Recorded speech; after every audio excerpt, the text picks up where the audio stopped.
All right, so here's my example problem, which will hopefully help us sort out what a feasibility polygon looks like. So I want to say that teaching algebra pays $60 an hour and takes an hour of prep per hour. Teaching Calc 3 pays $80 an hour and takes 2 hours of prep per hour. These things are not true, by the way. I'm lying here. They don't pay me differently based on what I'm teaching. The prep time does vary. It's a lot more like 20 minutes or maybe no prep and like 3 or 4 hours. Okay, and if I want to teach less than 12 hours and prep less than 16 hours, how much of what should I teach?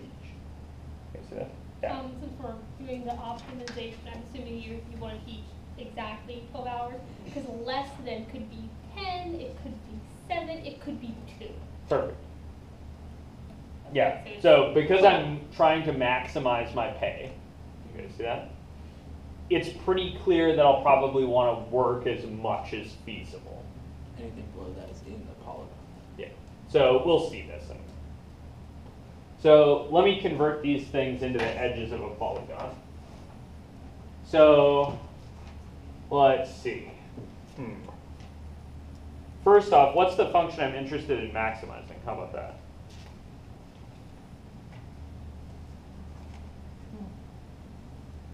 Dollars, right?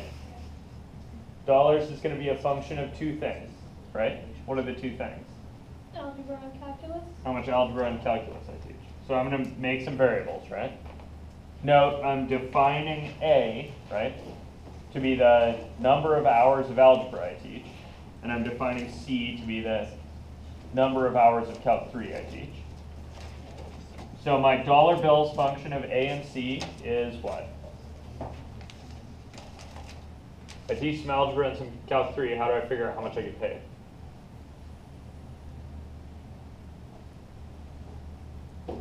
Don't overthink this. How much do I make from an algebra hour? 60 bucks. So I think I make 60 times A, right? Plus 80 times C. Okay, so this guy here, this thing, what's that? Anybody who's had a little optimization before? Fun. This is the function you're trying to optimize. You guys see that? So I think I gave this thing a name.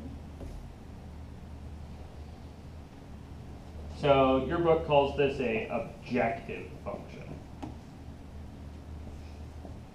Right? That's the thing I want to maximize, the objective function. Okay? Now, what are my constraints on this? Less than. Okay, so I think I've got two constraints that are pretty reasonable. I want to teach less than 12 hours, right? And what other constraint do I have? Prep less than 16, right? Okay, so how about teaching less than 12? What's the equation for that thing?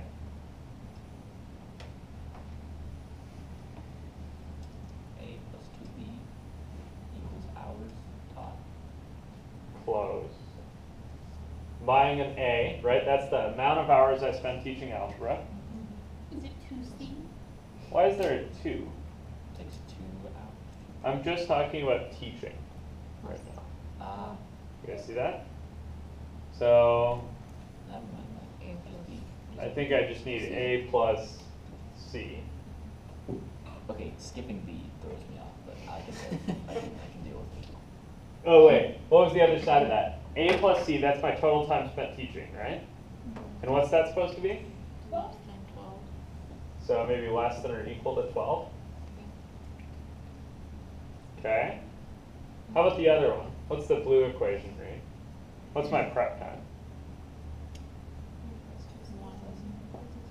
A plus 2C is less than or equal to 16. You guys all see that? there 2 C's? Because It's 2 hours of prep time. it takes 2 hours of prep time per hour of teaching. Why is it less than or equal to if they're both just less than? It turns out it won't matter at all. I want to think about equals because when I say this, right, I want to teach less than 12 hours. What I really mean is less than or equal to 12 hours, right? That's the edge of the polygon. Yeah, that's going to be kind of the edge of the polygon. If it's not filled in, I'm going to need to treat it like it's filled in anyway. So, all right, so let's see if I can draw my polygon. Right now I have 2 sides. You see that? So, polygon, maybe a plane. Okay, okay, here's a plane. This is going to be the, what? Oh, jeez. Usually I use what? X and Y. X and Y. A and C. Or But now I think I have A and C. Does it matter which one goes where? not really. Not at all. Do you want to call them anything? I'm going to put A there and C here, but it doesn't matter at all. Right? These aren't really an input and an output. These are just 2 variables. You see that? So I'm looking at the CA plane, apparently. And I want to plot these 2 lines. You see that? So to plot the red line, Up 12 with -1 slope. oh, good. Okay, so you're thinking, right, you're going to look at this and you're going to think A plus C equals 12, right? And then this is your response variable, apparently, A. So you're going to solve for A. So you're going to get A is 12 minus C. So I'm going to go up 12.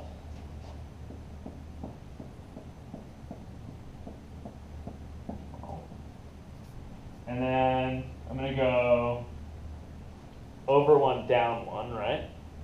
So that means I'm going to hit this thing at over 12.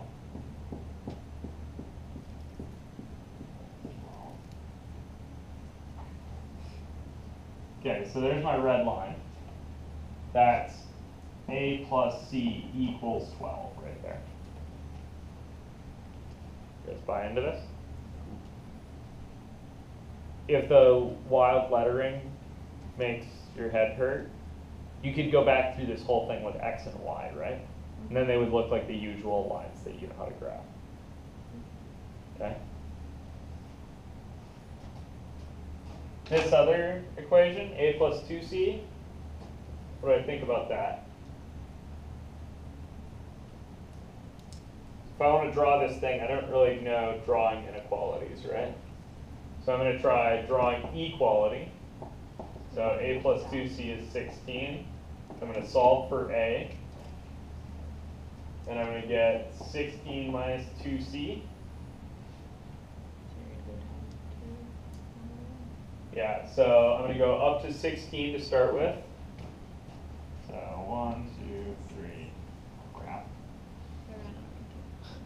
And then I'm going to go over 1, down 2, over 1, down 2. So I'm going to get some kind of line like this. You guys see that? Okay. Then there's 2 more constraints I didn't notice when I was writing this down. Can't work less than 0 hours. Good. I can't teach one of these classes less than 0 hours, right? So these 2 axes, this guy here, Line. that's actually a hard constraint, right? This one's A is 0, this one's C is 0. I have to be inside there. So my feasibility polygon is the things that are under the red line and under the blue line in this quadrant. So under the red and under the blue means I'm looking at this stuff.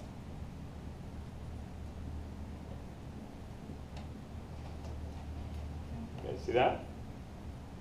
So this guy right here is your feasibility polygon. Cool with this? So right now, how many of these vertices are known to me? 2. Why 3, John?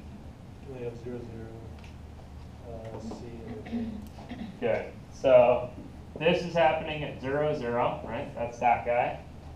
There's this one. Where's that one happening? Oh, 0, 0. Yeah, that's over 0 up 12, right? And this guy here is happening at, What's that? Yeah, A6. that's when A is 0 here. So I think that's C is 8. So A is 0, that's height, C is 8. Okay, see that? Now, should probably be obvious that this is probably the interesting one. The balance between the two. Yeah, there's some kind of balancing effect going on there. So I probably need to figure out where that is. How do I figure out where that's happening? 7 for each other. Good. Set what equal to what? Your 2 equations for those lines. Okay. So Got a nice I'm trying to picture. solve this here system of equations, right? Okay, see that? So to solve that system of equations, what could I do? Use the matrices. Could cram it in augmented matrix, right? Or I could just like subtract, right? It's already set up pretty easily to eliminate. So I think if I eliminate, I'll get minus C is minus 4. That'll give me C is 4. So what's A then? 8. So my picture's poor, right? But this intersection happens at 4, 8. You guys cool with that? So I went and found my feasibility polygon by turning the word problem into equations. And then I found the vertices of the polygon. And now what do I want to do? Plug them in and see which one's this. Good. Right? You should plug them in your pay function and see what you get paid in each one of those. See which one's the biggest. Right? So I got 4 possible pairs. So I want to evaluate $sign at 0, 0, $sign at 4, 8, $sign at, what were the other two? 8, 0, I think, and 0, 12. Okay. Right.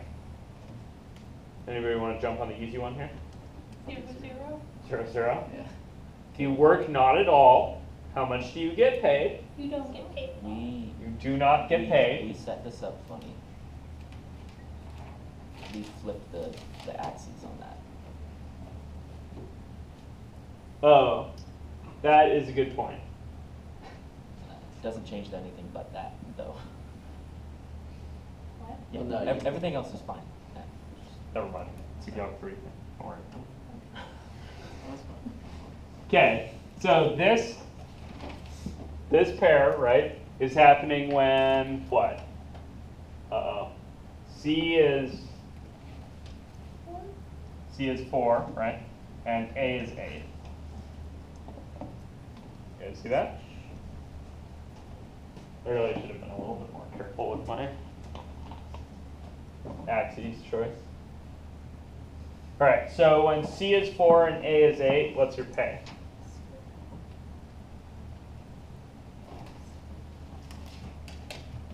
$60 times 8 plus 80 times 4 gives you something. Oh wait, 800. gives you 800. 320, 40. Okay, and when C is 8 and A is 0, what's your pay? 640.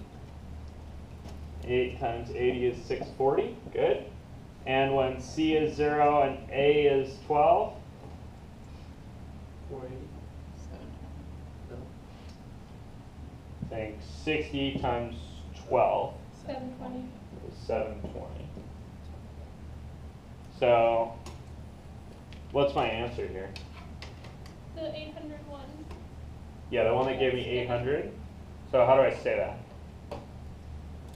If you teach calculus for 4 hours and teach algebra for 8 hours, that will give you your maximum pay for working that many hours and prep time. Perfect.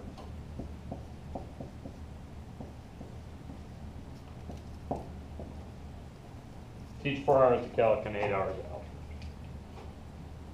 Cool. So you have interesting points because you have one that's you do nothing, one is you prep the most you can, one is you teach the most you can. Yeah. Perfect. Good. So your 4 points, right? The 4 interesting points here are made out of you do nothing, right? That's obviously not going to maximize my pay, but what is it going to do? Maximize free time. That's going to minimize my pay, maximize my free time, right? So that's an interesting point. This one is you teach only calculus, right? This point is you teach only algebra. And this kind of middle ground is you strike some kind of balance. You guys see that? Okay. That's really how these work. So you take the constraints in your problem, you make a polygon out of it, circle the vertices, figure out what their coordinates are, plug that into the object function, the objective function, see what you get. Make a little list, and then the answer you want is either the biggest or the smallest one in that set, depending on whether you're maximizing or minimizing. Cool? So it's like the same function for either one, it's just once you do it, then you're like, okay, this is the one I wanted. If you're maximizing or minimizing, it's not like a different method for them. No, It's yeah, like doing- maximizing and minimizing work exactly the same way. Okay. You're still going to go, you're going to make your little polygon, you're going to circle the vertices, and then you're going to ask yourself, okay, what happens at the vertices? Evaluate your objective function there, and then search for minimizing, you're looking for the smallest thing, maximizing, you're looking for the biggest. Cool? Anything else? Will the minimizing always be 0, 0? No, Okay. not Would necessarily. it switch if you had the inequality sign like flipped the other way? Yeah, of course we could flip the inequality signs. And work at least. We should probably note that for that fundamental theorem thing to apply, I probably want my polygon to have finite size. You guys see that?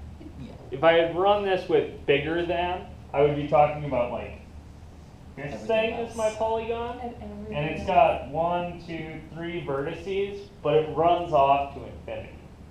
I'm not going to get to maximize in there, but I could minimize in there. Okay. Minimize One of all. these 3 is probably going to be my minimum. Yeah.